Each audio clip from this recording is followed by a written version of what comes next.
का मतलब सार्थकता सिद्ध हो जाएगी। ठीक है ना। अब इसमें से चलेंगे ही नहीं तो इस कार्य की सार्थकता नहीं सिद्ध होगी।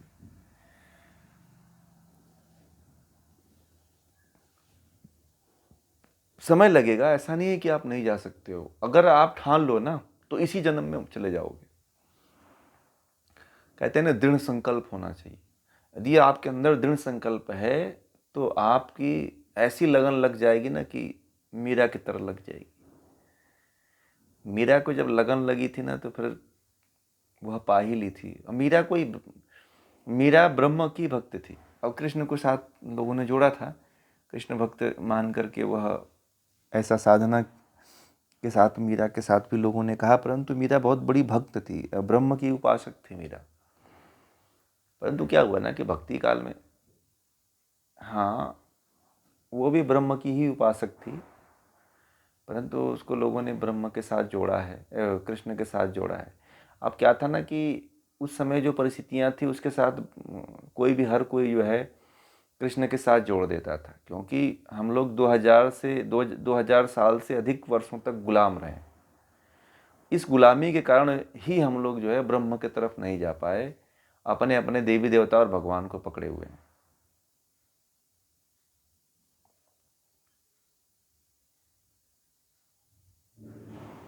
वो है, परंतु उसके गहराई में जाओगे ना तो ब्रह्म ही है।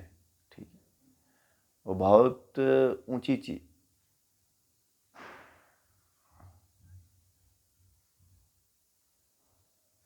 वो ब्रह्म के,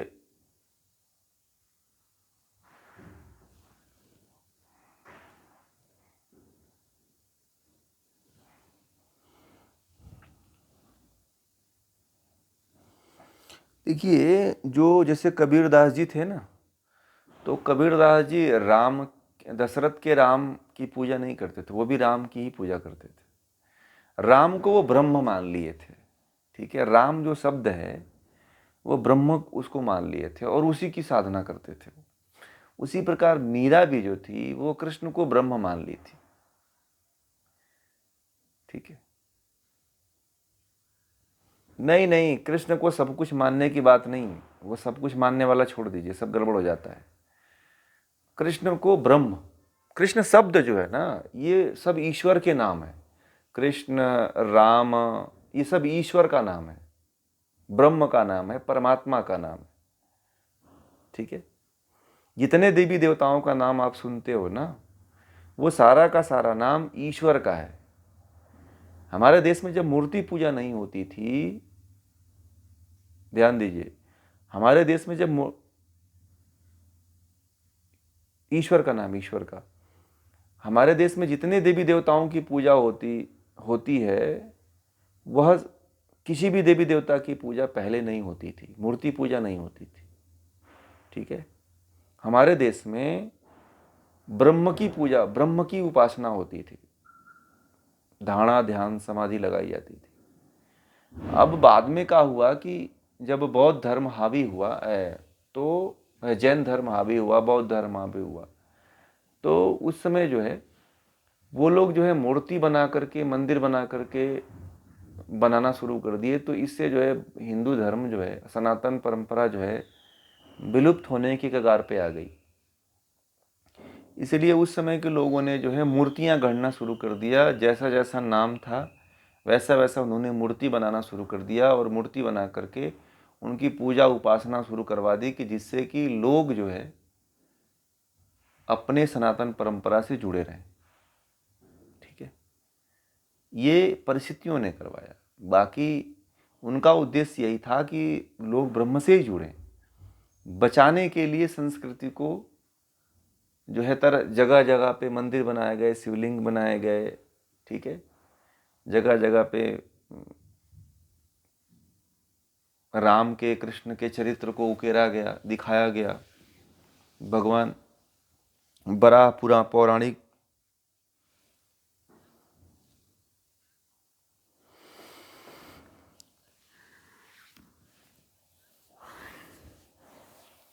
नहीं है, नहीं है, नहीं है, नहीं था, कहीं नहीं था।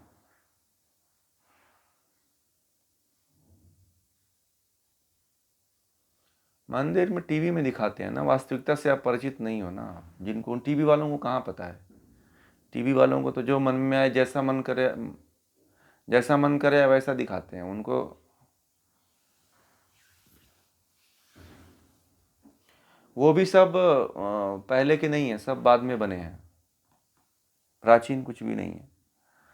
गुप्त साम्राज्य की देन है, चालुक्य चोल साम्राज्य की देन है। माहिष्मती,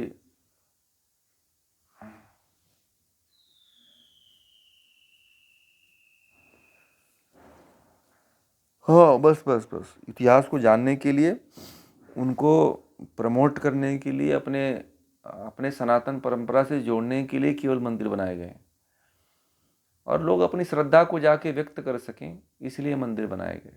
ठीक है, और मंदिर बनने भी चाहिए, क्योंकि आज के समय में मंदिर न बने तो लोगों की श्रद्धा आस्था, मुझे नहीं लगता है कि जो है वो भी बचेगी, वो भी खत्म हो जाएगी।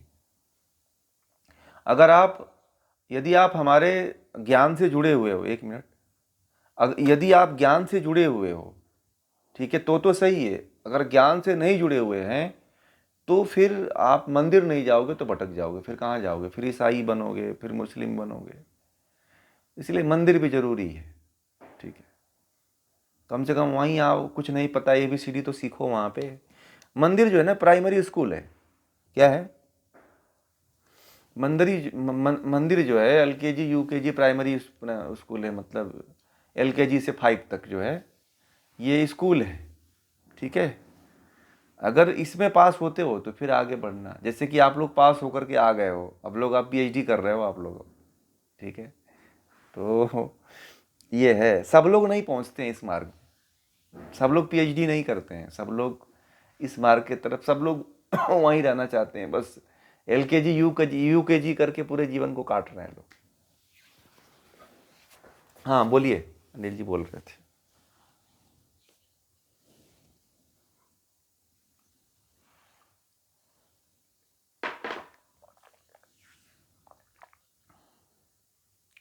जैन के जैन जैन जैन जैन जैनियों से ही प्रारंभ हुआ था। नहीं नहीं, मंदिर की सबसे मूर्ति पूजा सबसे पहले जैनियों ने शुरू किया था। ठीक है, हिंदू के कोई भी हिंदू ने जो सनातन परंपरा जो हाँ मैं बता दूंगा उसको, लिखवाया हूँ मैं। आप जो पीछे वाले हैं लोग, उनको पता है, जिन्होंने मैं लिखवाया था, तो किन्हीं को याद है कि जैन मूर्ति पूजा कब से शुरू हुई है, कितने वर्षों से हुई है? कितना? 2500 साल पहले जो है मूर्ति पूजा शुरू हुई है।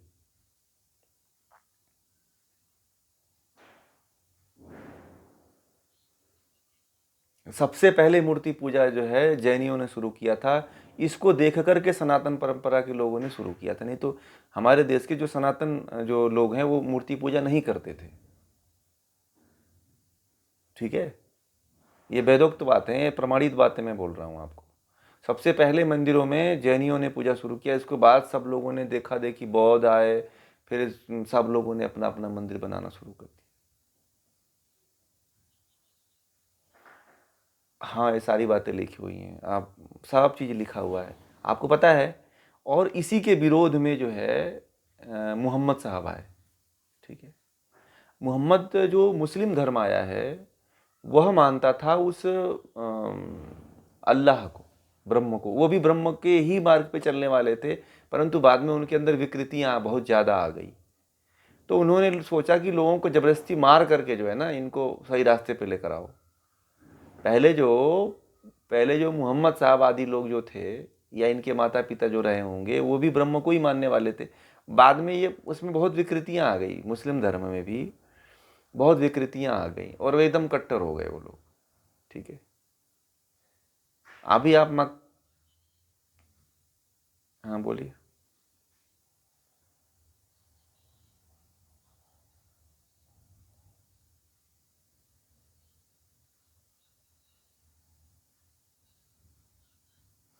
कहीं नहीं जिक्र आता है। वास्तविक रामायण पढ़ेंगे, वास्तविक महाभारत पढ़ेंगे, तो मंदिर की, शिवलिंग की कहीं जिक्र नहीं। शिवलिंग इसलिए स्थापित किया गया, शिवलिंग बीज का काल है। शिवलिंग जो स्थापित करने का जो मूल कारण था, नाथ परंपरा जब चली है ना भारत में, ठीक है। नाथ परंपरा ने इसके रहस्य को खोला, ठीक है। परंतु बाद के कुछ हठ योगी कुछ ऐसे हुए और कुछ मतलब कि मूर्ति पूजक जो लोग थे, तो वो योग नहीं कर पाते थे, तो उन्होंने जो है कुंडलिनी शक्ति की साधना न करके पूजा शुरू कर दिया।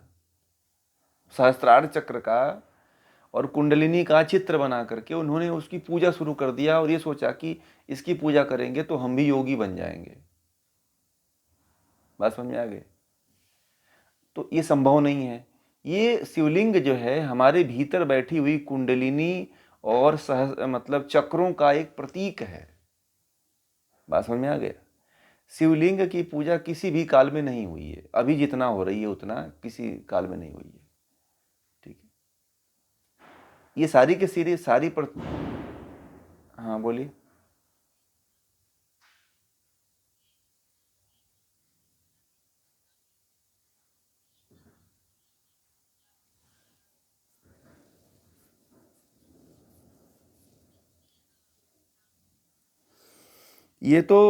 ये मर्जी से नहीं हो रही है। जैसे मान लीजिए कि एक गांव में जो है ना, एक गांव में लोगों ने कुछ समय पहले कुछ परिस्थितियां ऐसी आई थी कि आपस में मुगलों से बचने के लिए जो है गांव के लोग आपस में लड़ रहे थे, ठीक है। आपस में लड़ने का एक नाटक किए कि हम लोग आपस में लड़ेंगे तो मुगल नहीं आएंगे, अगर हम लोग सुख चैन से रहेंगे तो मुगल आकर के हमको लूटेंगे, अगर हम लोग आपस में लड़ते हुए दिखेंगे तो हमारे पास आएंगे ही नहीं। तो एक गांव की परंपरा बनी। अब वो परंपरा मुगलों से बचने के लिए बनाई गई थी। अब वह परंपरा अब तक चल रही है कुछ पहाड़ों में, कि आज भी जो है पीटा पीटी मार पीटी करते हैं, वो सब लड़ाई लड़ते हैं, और इस लड़ाई लड़ते हैं कि वो कहते हैं कि हमारी परंपरा है। जैसे घूंघट जो है, घूंघट आया, पर्दा प्रथा आया, या मुगलों से बचाने के लिए आया।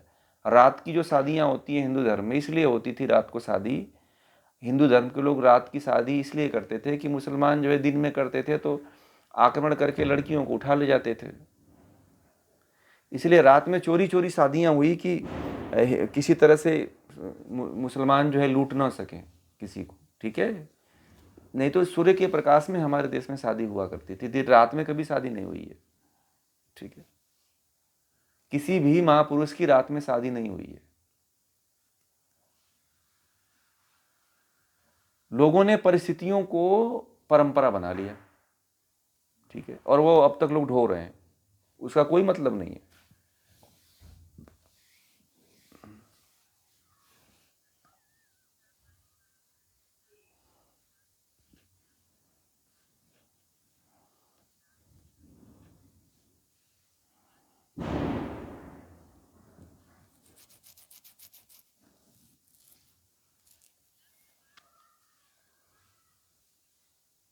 वेदों के साथ हुई है ना, वेदों के साथ बहुत ज़्यादा हुई है। आपको नहीं पता है कि दो तरह के वेद वेद मिलते हैं, ठीक है। दो तरह के वेद मिलते हैं। वेदों का उद्धार यदि सबसे ज़्यादा किसी ने किया है, वेदों को वास्तविक रूप में लाने का काम किया है, तो महर्षि दयानंद सरस्वती ने किया है। उन्होंने सही रूप में वेदों को रखने का प्रयास किया है, ठीक है। जो एक वेद आता है महिधर का, ठीक है, एक वेद आता है उसका क्या नाम है, एक और है, दो ऐसे वेद आते हैं जिसको आप पढ़ोगे ना तो अपने धर्म के खिलाफ हो जाओगे। उन्होंने इतनी बड़ी मिलावट कर दिया है कि वेद पढ़ना छोड़ दो, ठीक है।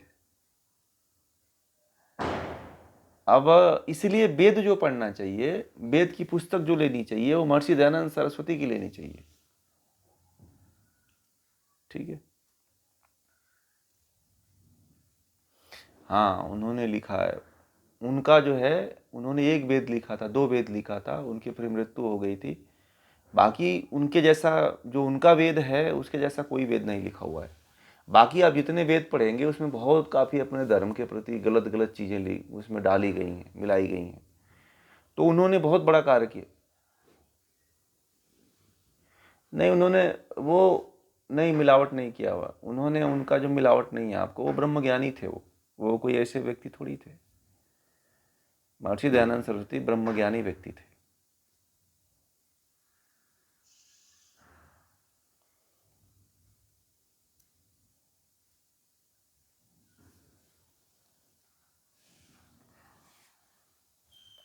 नहीं, उनको समय नहीं, परंतु जो उन्होंने काम किया है वैसा कोई दुनिया में अब तक काम नहीं किया।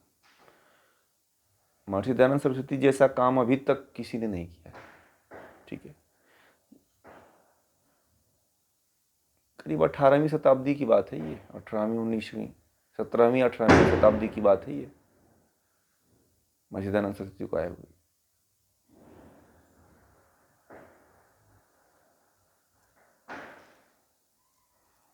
ठीक है ना।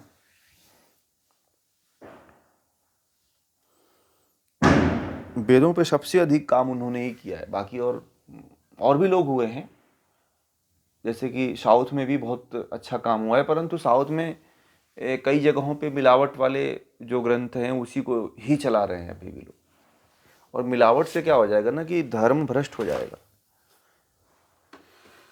मनुस्मृति पढ़ना बहुत जरूरी है।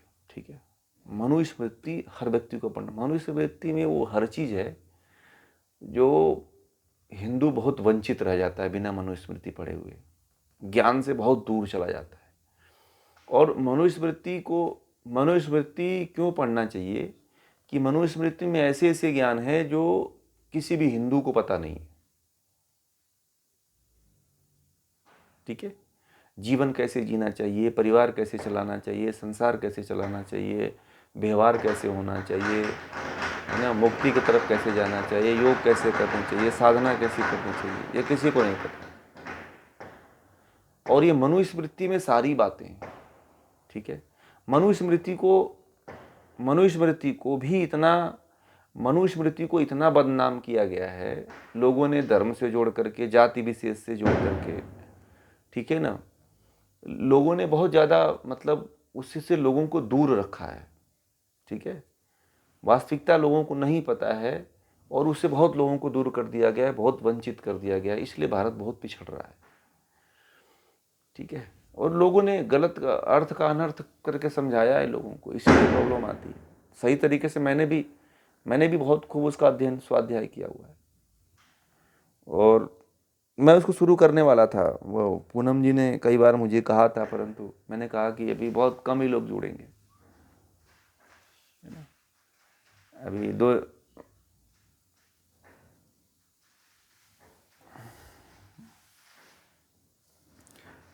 मनुस्मृति में कम से कम ज़्यादा से ज़्यादा लोग जुड़े तो ज़्यादा फायदा है, क्योंकि बड़ा ग्रंथ है और वो चलेगा तो कुछ मतलब 1 आध साल लग जाएंगे उसमें। तो इसलिए जो है, तो